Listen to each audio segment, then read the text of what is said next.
Quand on pense au mariage chrétien, certaines images nous viennent immédiatement en tête. Une mariée vêtue d'une robe blanche éclatante, un voile délicat sur son visage, l'échange des alliances devant l'autel, les invités qui lancent du riz à la sortie de l'église, et enfin, le traditionnel gâteau de mariage, haut de plusieurs étages. Mais as-tu déjà pris le temps de te demander si toutes ces traditions viennent réellement de la Bible?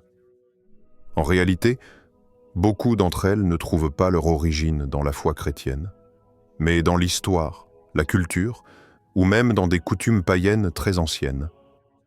Pourtant, avec le temps, elles se sont tellement intégrées à nos cérémonies que l'on finit par les considérer comme naturellement chrétiennes. Et c'est là qu'il y a souvent une confusion.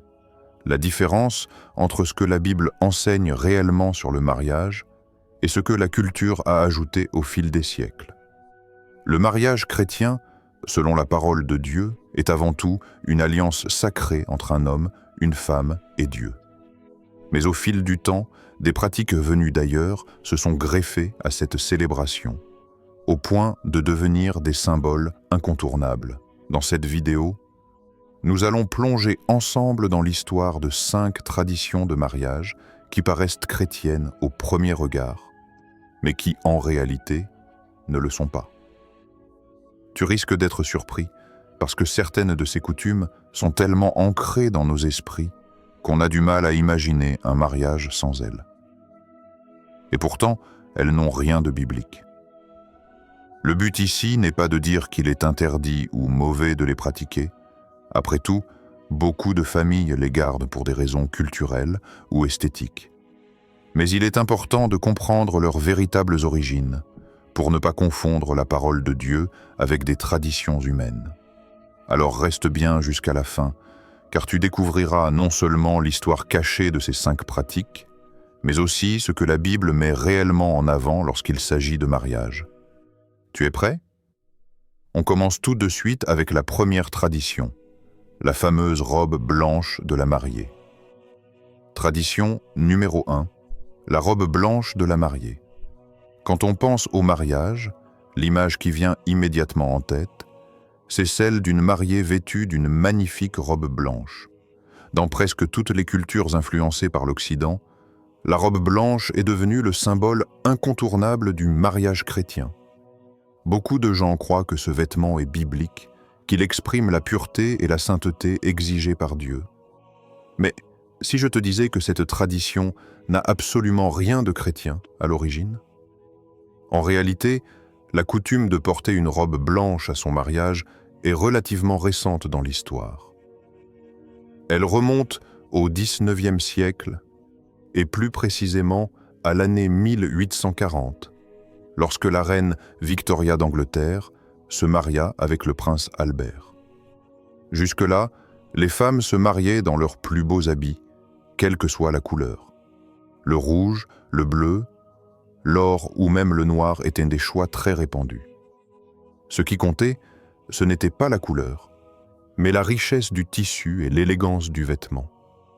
Mais lorsque la reine Victoria choisit de porter une robe entièrement blanche, en satin de soie, cela fit sensation. La presse de l'époque en parla dans toute l'Europe, et rapidement la robe blanche devint un symbole de mode et de statut social. Pourquoi le blanc? Ce n'était pas d'abord une référence à la pureté spirituelle, mais un choix stratégique. Le blanc mettait en valeur la dentelle anglaise que la reine voulait promouvoir, à une époque où son commerce était en difficulté. En d'autres termes, ce fut un coup de communication, pas un commandement religieux. Petit à petit, les élites européennes imitèrent la reine, puis la bourgeoisie, et enfin, cette mode se démocratisa dans le monde entier. Au fil du temps, la robe blanche prit une signification symbolique. Elle fut associée à la virginité, à la pureté et même à une certaine sainteté.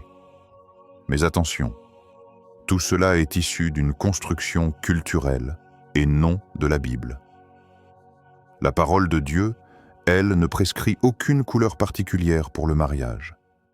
Dans la Bible, le vêtement blanc est bien mentionné, mais il symbolise autre chose. Dans Apocalypse 19, par exemple, il est dit que l'Église, l'épouse de Christ, sera vêtue de fin lin éclatant et pur, qui représente les œuvres justes des saints. Ici, le blanc est une image spirituelle, liée à la justice que Dieu donne à ceux qui lui appartiennent, pas à un code vestimentaire pour une cérémonie humaine.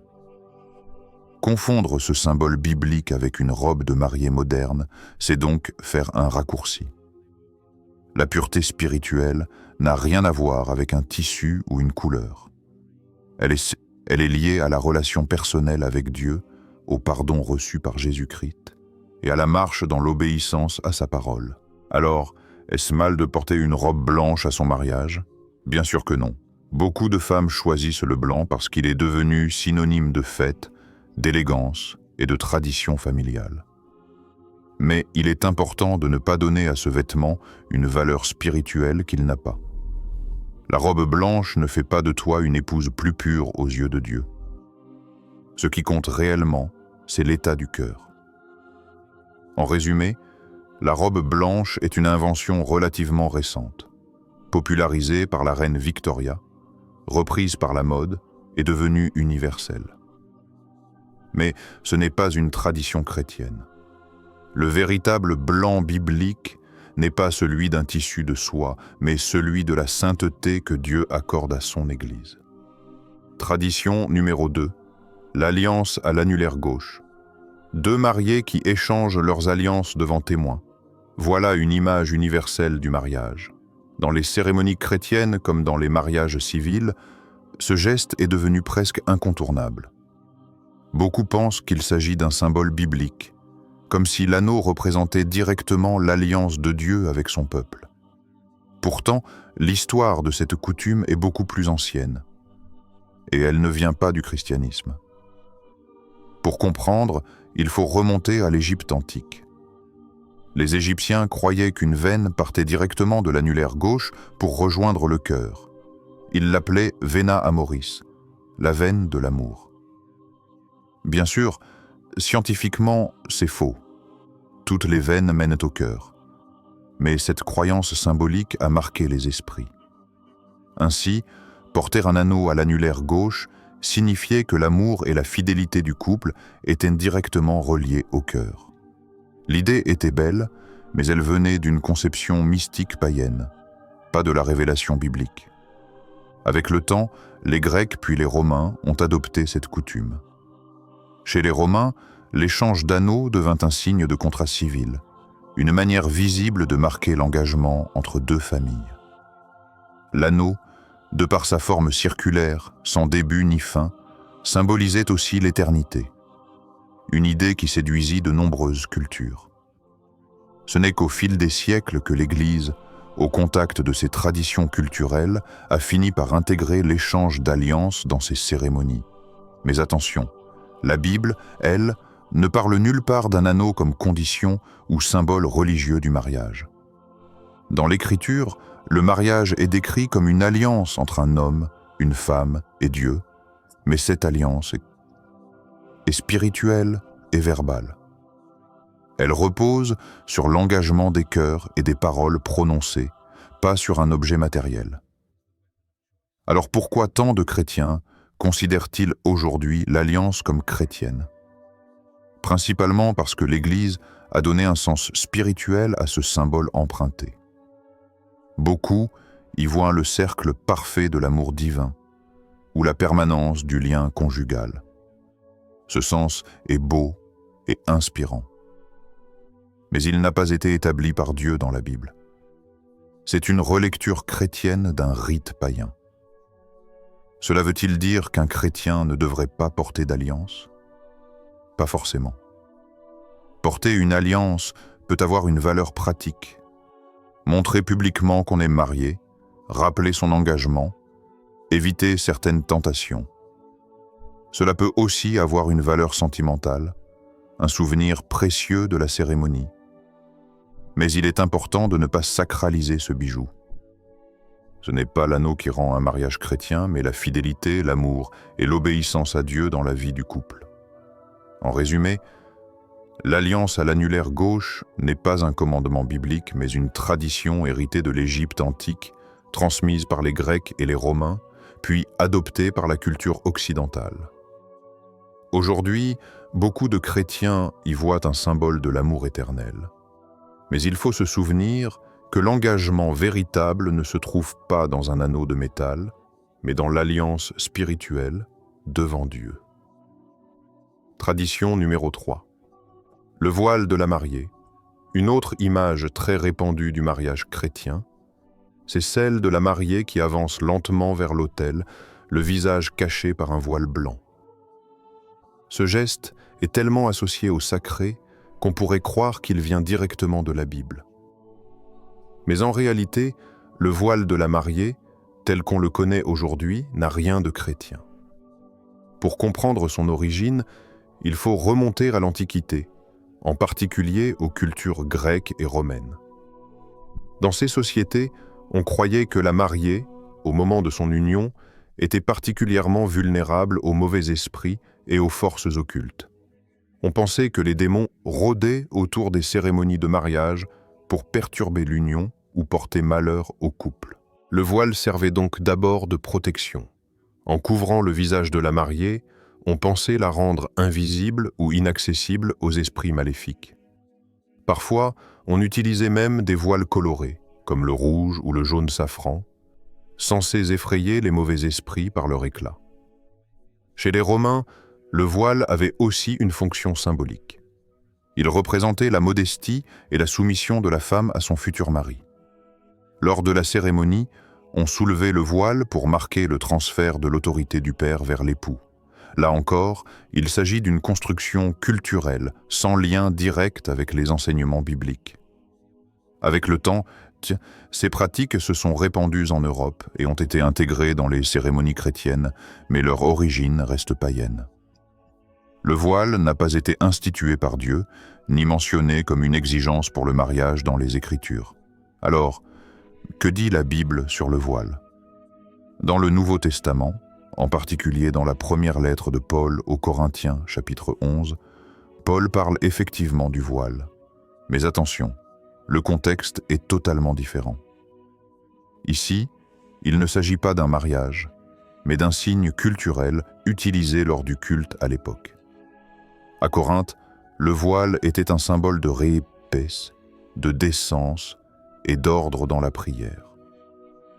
Paul demande aux femmes de suivre la coutume locale pour ne pas créer de scandale, mais il ne parle jamais d'un voile de mariée. Confondre ces deux réalités est une erreur fréquente. Le voile biblique n'est pas le voile de mariage. Alors pourquoi continue-t-on à utiliser ce voile aujourd'hui? Principalement pour des raisons esthétiques et symboliques.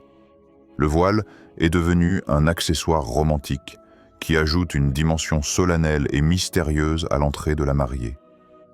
Pour beaucoup, il représente aussi la pureté, même si cette interprétation a été ajoutée bien plus tard et ne vient pas des Écritures.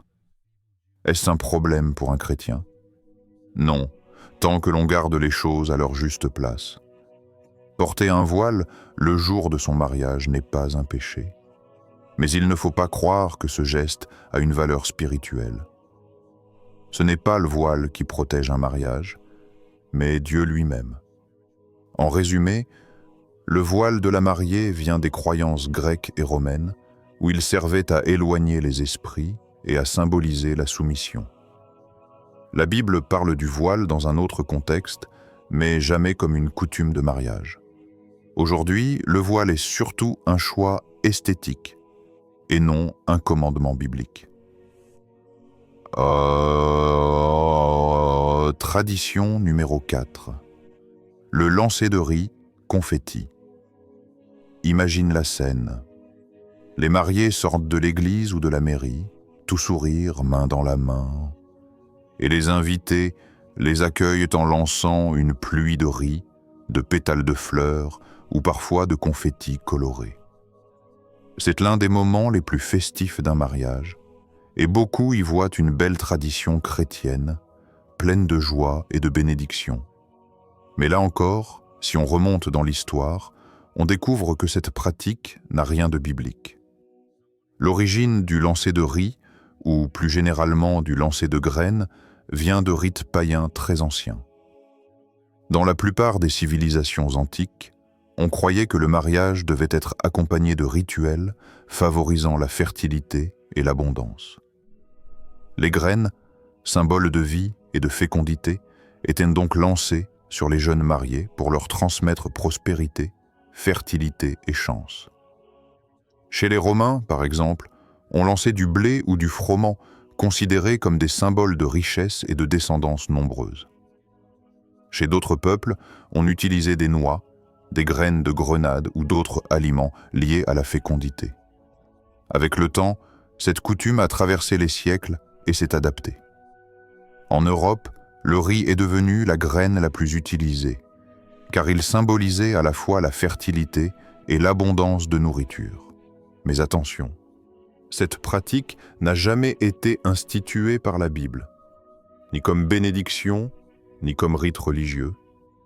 C'est un héritage païen, recyclé par la culture populaire. Aujourd'hui, beaucoup continuent de lancer du riz pour le côté festif, mais aussi par habitude. C'est ce qu'on fait à un mariage, tout simplement. Cependant, avec les années, le lancer de riz a été critiqué, car il pouvait être dangereux pour les oiseaux ou glissant pour les invités. C'est pour cela que, dans de nombreux pays, on a remplacé le riz par d'autres alternatives plus douces, des pétales de fleurs, des bulles de savon ou encore des confettis biodégradables. Le sens profond, la fertilité et la prospérité, s'est dilué, et il ne reste souvent que le geste festif. Mais encore une fois, il est essentiel de se rappeler que ce rituel ne vient pas de la foi chrétienne.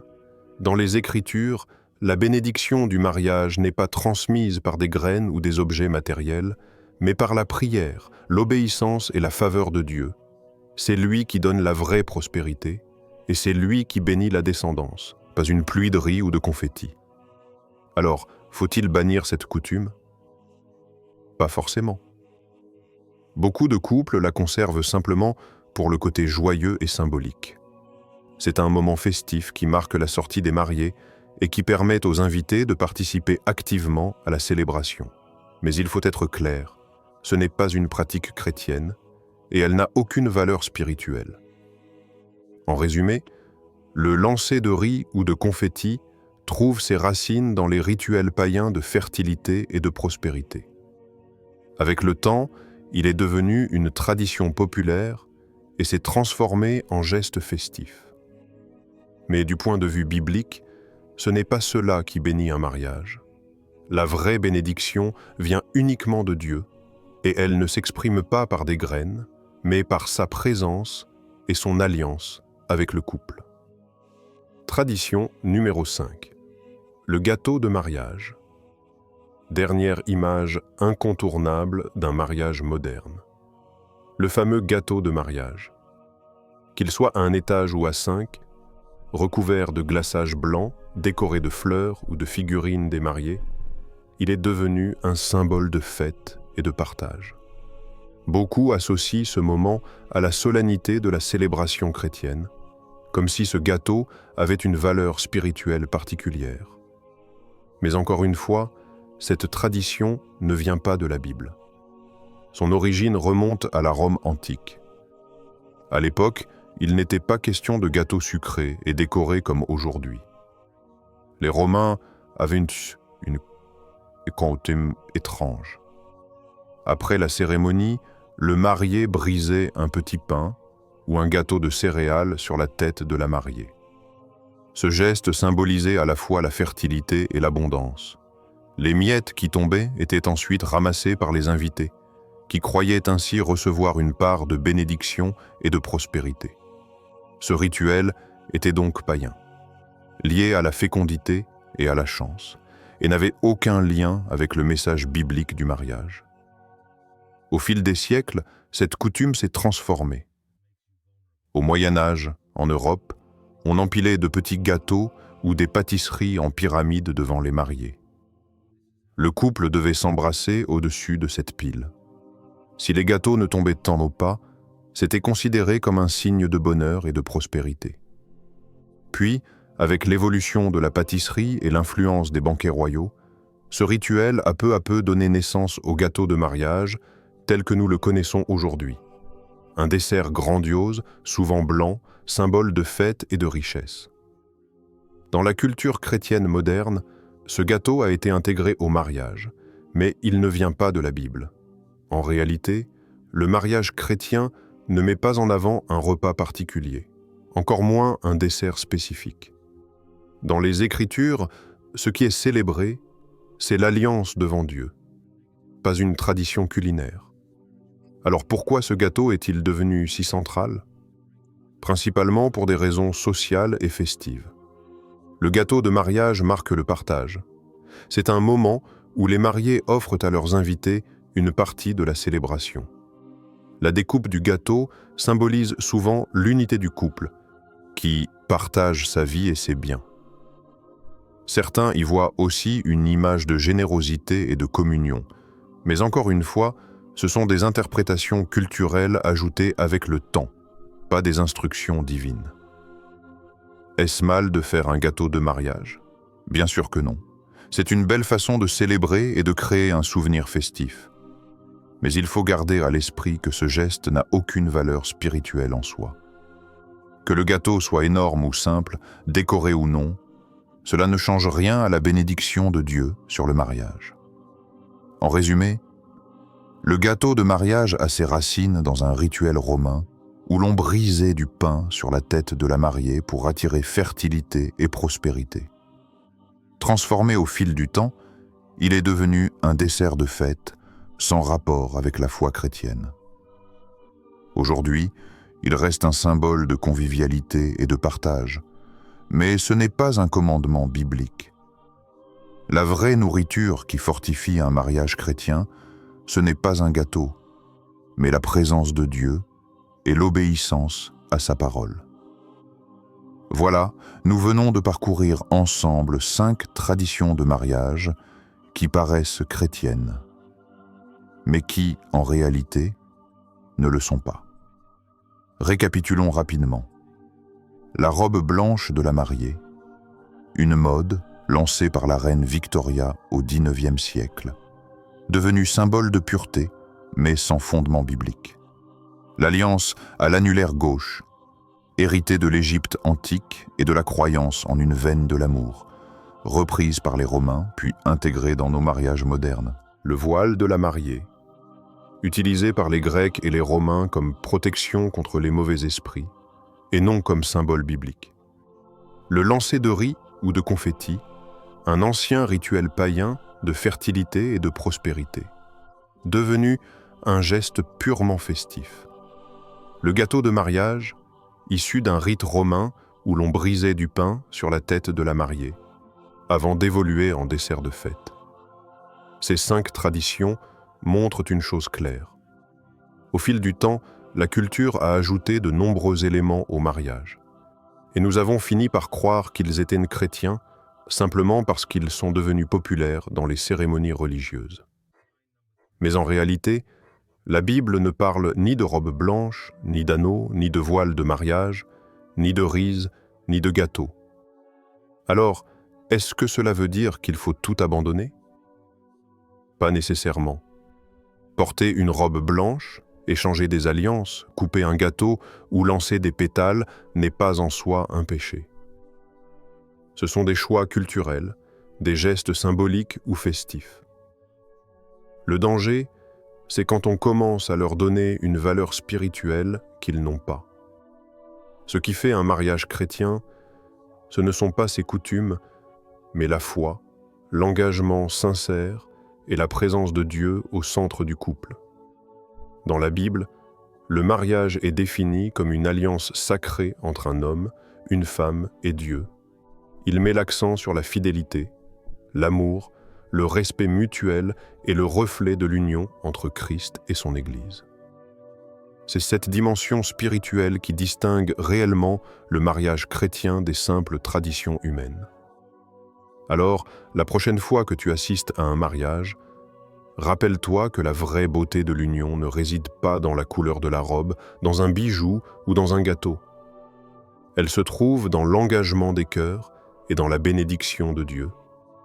Parce qu'au final, ce ne sont pas les traditions qui protègent ou sanctifient un couple, mais la grâce et la présence du Seigneur dans leur vie. Et toi, que penses-tu de ces traditions? En connaissais-tu les origines? Est-ce que tu crois qu'on devrait les garder, les réinventer ou s'en détacher complètement? Dis-le-moi dans les commentaires, je suis curieux de lire ton avis. Merci d'avoir regardé cette vidéo jusqu'au bout. Si tu as appris quelque chose aujourd'hui, n'oublie pas de t'abonner, de mettre un like et de partager autour de toi. Et surtout, souviens-toi, le mariage chrétien n'est pas une question de tradition humaine, mais une question d'alliance avec Dieu.